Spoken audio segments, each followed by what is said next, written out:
So this video should have been out in December. Now, a couple months ago, Carlos from Spirit Halloween released a book called NOMADIC, and it's an awesome book. It goes over a ton of his art that he's done over the years and just his progress and how you could do it yourself. So obviously, I had to get a copy. And I also really wanted to interview Carlos on the book, and that's exactly what I did when the book came out. But as a ton of you know, there's been a lot going on right now where I have not been able to get much content out, if you haven't noticed by my terrible uploading schedule. But I'm so glad I'm finally able to get this video out to you guys and help Carlos support his book. But let's get straight into this interview.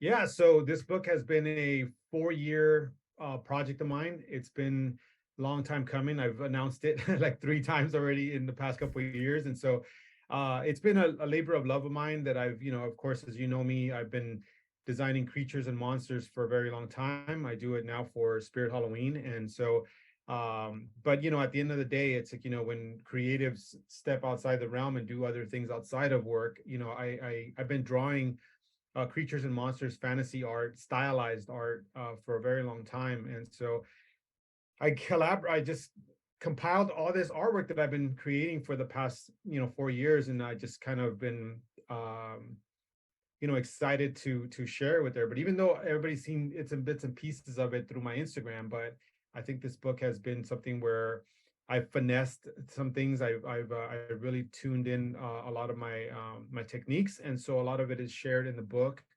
Another thing too is like I've had a lot of people ask me, how do I create these things? How do you paint like that? And so this book has a tutorial in there that gives you step by step, simple steps of how I create, and I paint digital characters and stuff like that. So that's pretty much the gist of the book. Again, I like to show my process. So I do have a couple of process images there of how it went from concept and it went straight to digital. So it's a little bit of information, a little bit of an encouragement for those that are struggling with drawing monsters and creatures and even art in general. So I hope that the book, which is the main purpose and the reason why I created it, was just to inspire artists that are stuck, even artists and those that are wanting to learn to draw monsters and creatures and character design. This book is something that, like I said, it took me a while to put together because I had to learn a lot. You know what I mean? I had to really understand what I was getting into. And it wasn't just about drawing a pretty picture, but it was really about really understanding a process and how things are created and the proper way to create something and get it from one ideation, an idea, and then creating an entire character illustration out of it. So yeah, it's pretty fun. It's cool. It was a good journey, and I'm glad that I get to share it with you guys. And I hope that I know you received yours. You saw it at the convention Yeah. that we, so that was kind of cool. So yeah, I mean that's kind of the gist of the book, and I appreciate the feedback I've been getting has been really positive.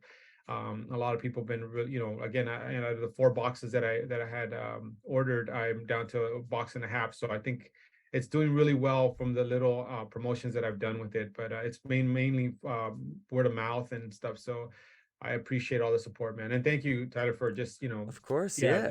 yeah. Yeah, so I think when I design characters or any type of creature, I always think about like something that inspires me. For example, like the Predator, right? Like let's say, for example, Predator is I was a big fan of Predator growing up as a kid, and I take elements from the idea of a character with an open mouth, like these fangs or like these teeth that he has, and I can incorporate them in areas where I might change them. So I get inspiration from a lot of different things, and so I kind of mentally, of all the images that I've kind of processed in my mind, I think I've I just create things that I think are fun and cool and interesting, and so and also functioning too, which is something that I used to struggle with because when you draw things, when you draw monsters or creatures, you tend to just draw what you think, but you don't think about like how it properly would function in a real world. Like, is this believable? So I think understanding anatomy and understanding how animal bone structures are, and then you can mix and match things almost like like you're playing Mr. Potato Head, where you just kind of piece a lot of ideas together and really create something really magical. That's kind of the gist of how I do it.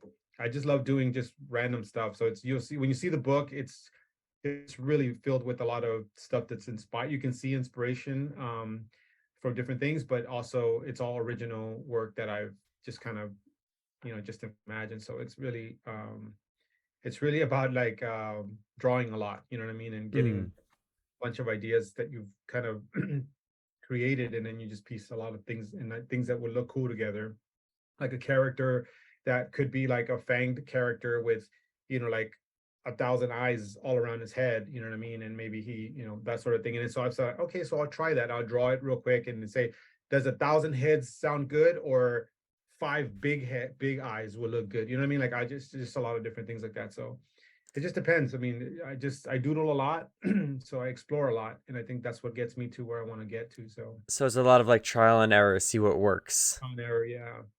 And that's the fun part about it, because there's a process to it. Like you Mm. can say to yourself, okay, so I write down ideas and I'll say, you know what, I want to do a character that's influenced by fishes, right? So like angler fishes and that sort of thing. And so underwater deep sea creature monsters, kind of fishy looking thing.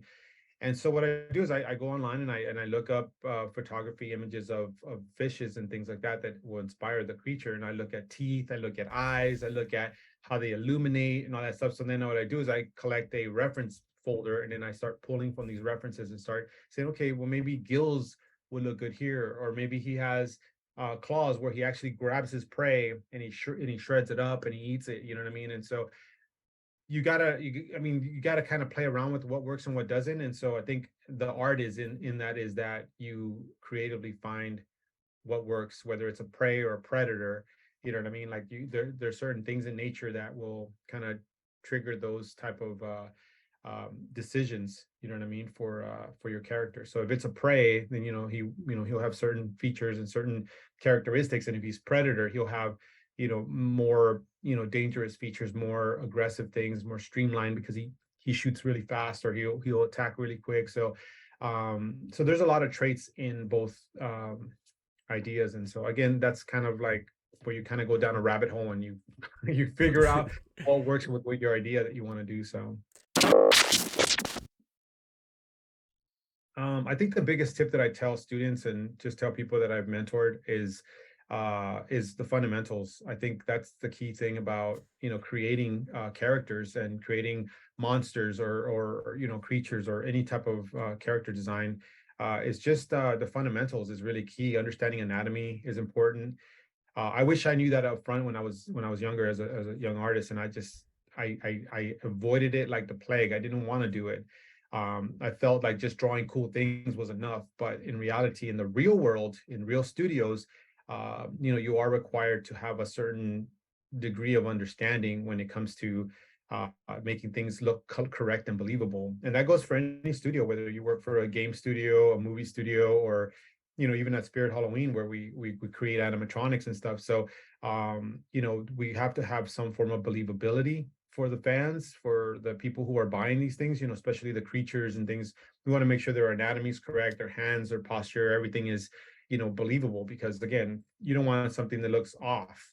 You know what I mean? Mm. Because then you'll be like, oh, is that thing broken? Or you know what I mean? So you definitely want to make sure that you understand the fundamentals of things, you know what I mean? And so that's important. So I would say my advice to any up and coming artist is learn your fundamentals, draw a lot, and don't lose heart. Like, I mean, again, it's just one of those things where you're gonna have a lot of nights where you're gonna be by yourself drawing and your friends are out there playing. But the more and more you spend doing what you do, doing what you love, the more you're gonna end up in the place you want to end up. And that's kind of goes for anything you do in life, you know what I mean? Like guys that go to the gym, they pump iron every single day, pump iron, but then they're all yoked out, and all their friends that are eating McDonald's and hanging out, they're the ones that get a different lifestyle. So it's important to have a consistency. You know what I mean? So stay consistent. Yeah, that's a really great like way to put it, like how that could fit with anything, like you were saying with working out in the gym. It really applies to like a lot of haunters too, where a lot of us are spending our time, especially around Halloween time, especially in like high school. All these kids are going out to Halloween parties, stuff like that. We're here building a haunted house in our backyard. Yeah. We can't, go out with friends on Halloween. So a lot of people don't go trick or treating anymore, especially the younger ones, because they want to do the haunted house, and that's And really so what you need to do. You need to put that time if that's really what you're passionate about. yeah, it's definitely something that shows also, you Mm, know what I mean? Your passion. It shows, and also what it does, it shows your consistency and your respect for the craft of haunting, you know mhm, what I mean? You want to make sure that you're respected in that you're taking it serious, you know what I mean? It's not something that you do for a hobby, it's actually a lifestyle, you know what I mean? It's a lifestyle and you live it. And so that's what I mean. It's like when you live something that you love to do, it'll no longer become a hobby or something you do. It'll become your life. It'll become who you are. It'll become a part of you. And so that's the same thing with art. You know, when you spend a lot of time in your sketchbooks and you're drawing and you're constantly on there, it becomes a lifestyle. It's like I've said this before in other interviews. Like it's like breathing. You know what I mean? You have to have it. mhm. You have to breathe. Um, and so that's great. And I like I said, I appreciate all you guys that are the haunters and stuff that are out there hustling because I've seen the stuff you do and it's incredible the stuff you put out. And I think the energy, the dedication, and the passion for what you guys do is very inspiring. I mean, it's very cool because not a lot of people can do it. I tried it and I work for Spirit and I tried doing a little bit of a haunt. I can't put that together. But you know, I like I said, I appreciate how you guys select your characters you want to put, your themes, you know, your layout, the way you want people to travel through your haunts. Like there's planning involved, there's craft involved, there's design involved, and so there's a lot that you got almost like it's like you're directing a movie, you know what I mean? And so Mhm. I that's why I said it's respectable. It's very um it's something that I for one, I don't got the patience or time for that, but again, I have time for something else that I'm passionate about. So that's what I'm saying. I appreciate what you guys do for the haunt community and the Halloween culture. You know what I mean? You guys very much have a passion for that, and you want to give other people, especially in your community, you want to bring them together. You know, there's a sense of community in that, and I think not only amongst yourselves because I see how tight you guys all are. You guys are all friends and you guys inspire each other. Uh, that's an interesting story because I've been asked that before, and I can probably pinpoint one time, and it was when I had a probation officer, so I got in trouble for writing graffiti on walls and stuff. And so at one point, my probation officer, he really took a liking to me, and he really understood what I really wanted to do and just draw. I was just so like a fiend over drawing. I wanted to draw.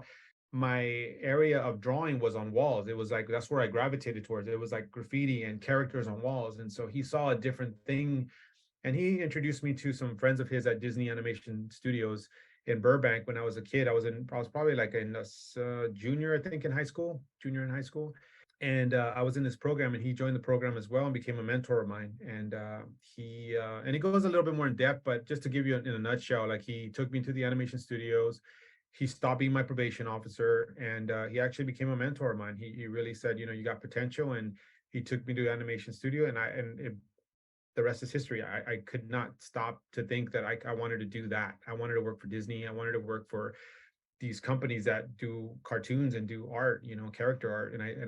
I fell in love with it on the spot. I that changed my entire life. Like just being there with him and seeing all the characters and all the like every single wall there was Wow. fluttered like just filled with characters from like animators and different character designs and different ideations of them. So for me, I said to myself, wow, I want to do that. I want to, you know, he's like, yeah, you can get paid to do that. This is a career. This is something that's doable. You can do that. And I I stopped writing graffiti on the walls. I stopped, you know, getting into some trouble with friends, and I changed my perspective for the good. And I think that now I can turn around and say, you know, I have been influenced by graffiti. You can see that in my book, and you can see that in my style, but it's no longer for you know for destruction of property, but it's now for you know for people's enjoyment. You know what I mean? And so. Uh, yeah, in fact, all this back here, all of this wall right here is like these trains right here. These are all graffiti trains. These trains that are all this whole collection back here is all Subway Surfer, and it was all graffiti Oh, art that I wow. did for the toy line. So like I said, it's like full circle. I got to do graffiti now, but I do it for toys. And, you know, it's like I get paid now to do graffiti on toys and products. So again, it's just a cool deal, man. And I think that's when I was inspired. I know that's long-winded, but that's when I was inspired, you know, doing graffiti. You know, that's a good question, actually. And actually, you know, nobody's ever asked me that. That's funny you say that, because um when I was doing toys for a very long time. And so when I was doing toys, again, keep in mind I was doing toys for about I've been around 18 years for doing toys. And I was always doing graphics. So I was doing designs on cars, I was designing toys, and I worked on SpongeBob, and I got to do all these things for Marvel and LucasArts, and I did a lot of toy design. But there was one company that I worked for that well, it was Spin Master. And at Spin Master, I was a concept artist at Spin Master. I got hired to be a concept artist there for a video game. They were working on Tech Deck Live. And Tech Deck Live, you know, the little Tech Deck boards. Yeah, So I was yeah. Tech Deck Live, and I was working on Bakugan, which is the little balls that you play cards with, and they pop open, Okay. monsters come out. So because I got introduced to what true concept art was for games, well, I wouldn't say true, but it was concept art no less. It was different than doing toys. So I was doing concept arts, a lot of photoshopping, a lot of character, creature, monster stuff. And the game never the team uh got done with, like, they got rid of the team because they all went over budget, whatnot, whatever. So I got left with this like hole in my soul for concept art, because I got to never finish the project because they closed the studio. So um and so then I was left with that. So I went back to toys. I just kept doing toys. But I learned this new technique, this new trade like concept. Like I understood it now, and monsters and weapons, and I just wanted to keep doing it because I just love to do it. So I was doing it on my free time. Then I started my Instagram, and my Instagram started showing more up like my weapons. I started doing, you know, characters and monsters and creatures and things like that. And then on my Instagram, people started thinking that I was a character artist for video games, but in reality, I was a toy designer the whole time. It wasn't until I started posting about my toys that were released that people understood that I was a toy designer. But I have this this hole in my heart for the fulfillment of doing a video game. And so I've been doing creature art, monsters and characters, and refining illustrations, because it's not what I do for a living. Or at Mhm. least I wasn't doing it for a living.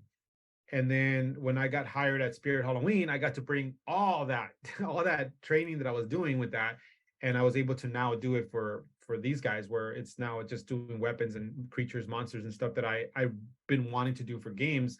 I get to do it now for animatronics and masks and home decor, you know, for Halloween now. So which is really cool. I think it's fun. Um, but again, you know, I don't know where my art's gonna take me next. You know, I don't know where because I'm still drawing. I'm still developing. I'm still growing. So you know, so that's a really fun I guess that's a fun way to to explain that. So hey man, thanks for having me here on your YouTube channel. I really appreciate it. Thank you for supporting the book. It means a lot to me, for reals, that all you guys are out there talking about it and sharing the book with your friends. And again, it's just it's inspiring, man. I really appreciate that. So but yeah, so the book is called Nomadic. It's volume 1. It's my first ever book. And yeah, so I mean, if you can pick it up at www.artisansocialclub.com. Which will be linked down in the description. Yep. Thanks so much, man. I You got appreciate it. it. Now you can order your very own copy of Nomadic down in the description below. And along with that, if you really like one of these amazing photos in the book, you could buy them separately as well. There are very few copies left, so buy yours before they're sold out. Now I've got my copy of Nomadic in the back right there, but I've got an extra one here, and I'm gonna give this one away to one of you. If you'd like to win your very own copy of Nomadic, then just click the link in the description and head over to my Instagram and follow all the rules there. Thanks again, Carlos, for being in this video, and thank you all for watching, and I hope to see you guys all in the next video. Peace out.